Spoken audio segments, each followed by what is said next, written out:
नागेश्वर धाम की, बिहारी लाल की। भारत हिंदू राष्ट्र चाहता है तो सबसे पहले बैठना सीख जाओ, पहले बैठ जाओ। पत्रकारों से भी प्रार्थना भी करता हूं, हम आपको 5 मिनट देंगे। सप्तऋषि पूजन महोत्सव में शामिल हुए बागेश्वर सरकार पंडित धीरेन्द्र कृष्ण शास्त्री। ऋषि पंचमी के अवसर पर आज वृंदावन के मलुक पीठ आश्रम में सप्तऋषि पूजन का कार्यक्रम किया गया। कार्यक्रम में देश के 7 प्रसिद्ध संतों का पूजन किया गया। कार्यक्रम में बुधवार को बागेश्वर धाम महाराज धीरेन्द्र कृष्ण शास्त्री भी शामिल हुए। सबसे पहले उन्होंने साधु संतों की पूजा अर्चना की और आशीर्वाद लिया। कार्यक्रम में पहुंचे विश्व हिंदू परिषद के अंतर्राष्ट्रीय संरक्षक, जिन्होंने कहा कि 22 जनवरी को अयोध्या में प्राण प्रतिष्ठा का कार्यक्रम देश भर में होगा। आश्रम, मंदिर, गली मोहल्लों में इसका लाइव प्रसारण दिखाया जाएगा। इस दौरान देश भर के साधु संत मौजूद रहेंगे। उन्होंने कहा कि रामलला के दर्शन के लिए 26 जनवरी के बाद भक्त पहुंचेंगे। देश के हर व्यक्ति को 26 जनवरी से 16 फरवरी तक भ्रमण करवाया जाएगा। उन्होंने कहा कि पूरा मंदिर 1.5 से 2 साल में बनकर तैयार हो जाएगा। फर्स्ट फ्लोर और 165 फीट का शिखर बनना बाकी रह गया है। पूरा मंदिर 1.5 से 2 साल में बनकर तैयार हो जाएगा। ऋषि पंचमी के अवसर पर मलुक पीठ, गौशाला, पानीघाट, वृंदावन के सत्संग लीला मंडप में दिव्य भव्य सप्तऋषि पूजन महोत्सव आयोजित हुआ। श्रीमद जगतगुरु द्वाराचार्य मल्लुक पीठाधीश्वर स्वामी राजेंद्र दास महाराज के वृंदावन स्थित संस्थान मलुक पीठ सेवा संस्थान न्यास के सानिध्य में ऋषि पंचमी के अवसर पर भारत के वर्तमान कालखंड के आध्यात्मिकता के चरम शिखर पर विराजमान विशिष्ट सप्तऋषि कल्प संत महापुरुषों का शास्त्रोक्त विधि विधान पूर्वक पूजन और अर्चन किया गया। कि परंपरा कोई नई आरंभ हमारे द्वारा नहीं की गई है। परंपरा तो इस भारत राष्ट्र की सनातन प्राचीन परंपरा है, जिसमें हमारे पूर्वज ऋषियों के प्रति कृतज्ञता ज्ञापित करने के लिए भाद्र शुक्ला पंचमी को ऋषि पूजन किया करते थे। और आज भी देश में बहुत से लोग इस अनुष्ठान को बड़े भाव और विधि पूर्वक करते हैं। कालक्रम से धीरे धीरे लोग ऋषि पंचमी को भूलते चले जा रहे थे। भगवान की कृपा से, राधा रानी की कृपा से, संतों के अनुग्रह से, गुरुजनों की कृपा से इस भाद्र शुक्ल पंचमी को राष्ट्र के महान 7 संतों का ऋषियों के रूप में पूजन करके हमने धन्यता का अनुभव किया। और इस कार्य से लोग यदि प्रेरणा लें तो हम इस आयोजन को सफल मानेंगे। हम ये नहीं कहते कि आप इस रूप में करें।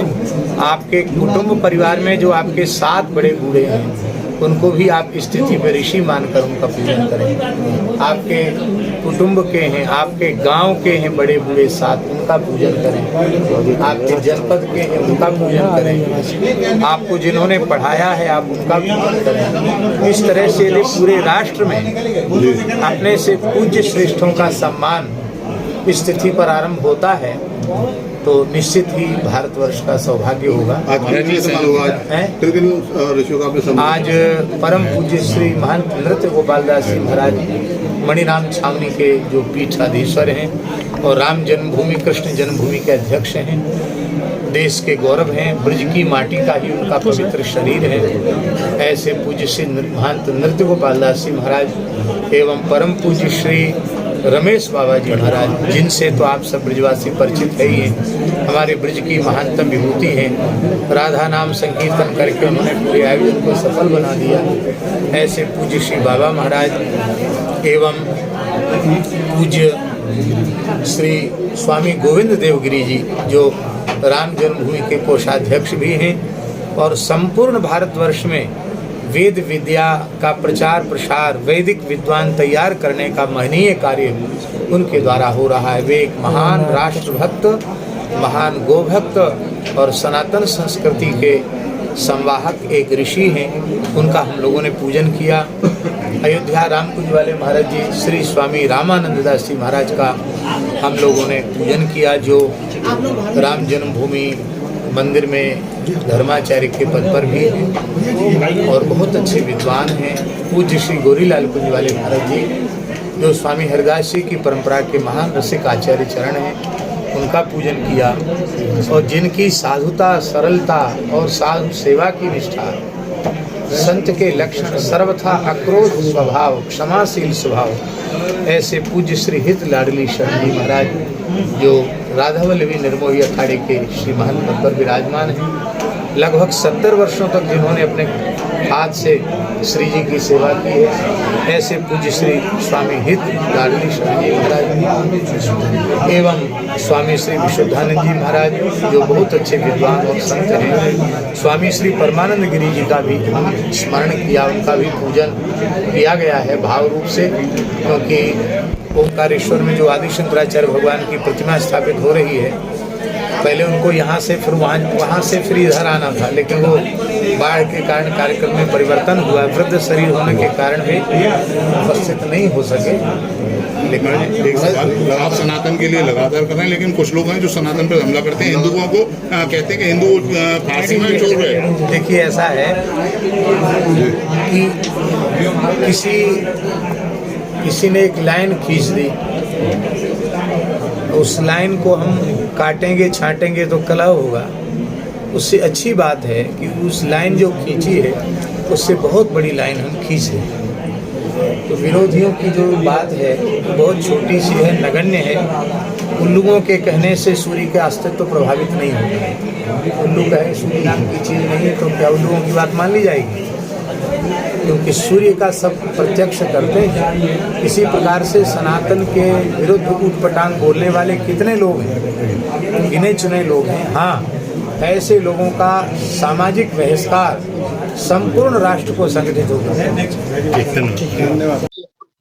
है और ऋषि परंपरा का दर्शन करना हो तो परम पूज्य श्री मलुकपीठ वाले महाराज जी का दर्शन करना चाहिए। और आज सप्तऋषियों के दर्शन, अनेक संतों के दर्शन इस वृंदावन की पावन भूमि पर हुए। एक ही कहना है पूरे ब्रजवासियों से, प्रार्थना चरणों में दंडवत प्रणाम करके, हम तो साधारण दास हैं, दास की एक ही इच्छा है, अगर ब्रज तीर्थ के अंतर्गत आने वाले पूरे परिक्षेत्र से मदिरा का विक्रय बंद रहेगा तो हमारा क्षेत्र भी पवित्र रहेगा और ब्रजभूमि भी पवित्र है। यही आज पूज्य मलुकपीठ वाले महाराज जी के जन्मोत्सव पर प्रार्थना है, यही मुझे राम मंदिर बनने जा रहा है और जन्मभूमि की तैयारी। सनातन पर लगातार हमला हो रहा है। स्वामी प्रसाद मौर्य कह रहे हैं कि सनातन फारसी में चोर शब्द है, हिंदू शब्द जो है वो चोर शब्द है। हम किसी राजनेता पर, दो कौड़ी के राजनेता पर महाराज जी लगातार वृंदावन आते हैं, वृंदावन में दर्शन देखने को मिलेगा आपका। लगातार वृंदावन आते हैं, वृंदावन में आप दर्शन देते हैं, ब्रजवासी बोल जाते हैं कि दरबार देखने को मिलेगा आपको आने वाले समय में। बहुत जल्दी हम ब्रजधाम पर रह करके स्टालिन ने भी बयान दिया कि सनातन को लेकर के लगातार सनातन पे हमला। इसे आई बिल्ली खंबा नोचे जैसा हार, विचारों को अब कोई उपचार बचा नहीं। हिंदू जाग रहा है, हिंदू एक हो रहा है, संत एक मंचों पर आ रहे हैं, विचारों के पेट में दर्द हो गया, तो इनके पास इसके अलावा कोई उपाय नहीं। करेंगे तो आप प्रयास कर रहे हैं हिंदू राष्ट्र के लिए, होकर के रहेगा प्रयास में। प्रयत्न ऐसा है कब तक होकर, जिस दिन आपके जैसे पढ़े लिखे लोग जाग जाएंगे और अपने अधिकार हो चुके हैं, पटाव वगैरह सब हो गया, आंतरिक जितने भी उनके खम्भों पर चित्र आदि विभिन्न स्वरूपों के हैं वो भी सब तैयार हो गए हैं लगभग। स्वाभाविक रूप से प्रथम तल माने फर्स्ट फ्लोर, सेकंड फ्लोर और 161 फुट का शिखर, इसको बनने में 1.5 साल और लगेगा। परंतु सभी भारत और भारत के बाहर के कहीं के भी राम भक्त दर्शन करने आएंगे तो उनको दर्शन अर्चन पूजन का पूरा समय मिलेगा। साइड से निर्माण कार्य चलता रहेगा और यह आयोजन विशाल रूप से होने वाला, इसकी तिथि सब सामने आ जाएगी। पूज्य संत उसमें बहुत बड़ी संख्या में आमंत्रित हैं। आप सब जो भक्त के रूप में यहाँ हैं, 26 जनवरी के बाद कभी भी अयोध्या के अंदर दर्शन करने के लिए आएंगे तो रामलला अपना दर्शन अवश्य अच्छे ढंग से देंगे। श्री राम जन्मभूमि तीर्थ क्षेत्र ट्रस्ट और विश्व हिंदू परिषद के द्वारा 26 जनवरी से 16 फरवरी के बीच में भारतवर्ष के सभी राज्यों को विशेष रूप से 2-2 दिन के लिए वहाँ पर बुलाएंगे। ऐसे सभी संघ विचार परिवार के कार्यकर्ता तथा जिन्होंने लंबा संघर्ष किया, कार सेवा की, 1990 में 1992 में ऐसे सभी कार सेवकों को भी उसमें बुलाने का, वहाँ उनकी ठहरने की व्यवस्था, भोजन पानी की व्यवस्था, भक्तों को तो कभी भी कोई भी आएंगे उनकी तो भोजन पानी की व्यवस्था, भंडारा, अन्य क्षेत्र ये सब चलता ही रहेगा 26 जनवरी से 16 फरवरी के बीच में। KD medical college hospital and research centre, जहां एक की छत के नीचे ब्रजवासियों को मिलेगा संपूर्ण रोगों का इलाज, वो भी रियायती दरों पर।